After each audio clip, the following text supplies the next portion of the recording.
అందరికీ నమస్కారం.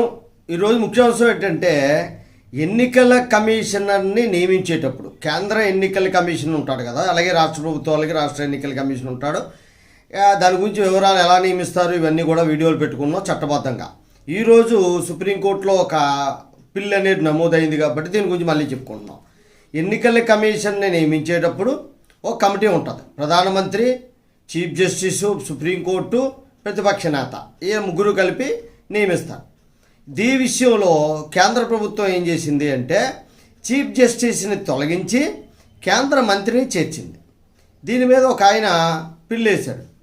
దాంట్లో కౌంటర్ దాఖలు చేస్తూ సుప్రీంకోర్టుకి సమాధానం ఇస్తూ అనమాట, ఎఫిడవిట్ అంటారు దాన్ని, సమాధానం ఇస్తూ కేంద్ర ప్రభుత్వం ఏం చెప్పిందంటే ఎన్నికల కమిషనర్కి సంబంధించిన నియామకాల కమిటీలో చీఫ్ జస్టిస్ని తొలగిస్తూ ఉత్తర్వులు జారీ చేయడం జరిగింది. దాని స్థానంలో ఒక మంత్రిని చేర్చడం అనేటువంటి జరిగింది అని చెప్తూనే ఎన్నికల కమిషన్ స్వతంత్ర ప్రతిపత్తి కలిగినటువంటి ఒక సంస్థ 324వ అధికరణ ప్రకారం.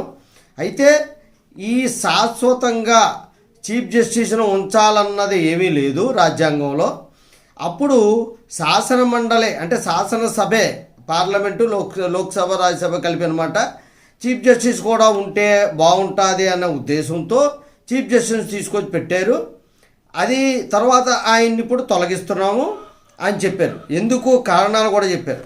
ఒకటి, ఎప్పుడైనా ఎన్నికల కమిషన్ నియమావళిలో ఎటువంటి వివాదం జరిగితే చీఫ్ జస్టిస్ నియామక కమిటీలో ఉన్నారు కాబట్టి ఆయన ఆ కేసు చేయడానికి అవ్వదు.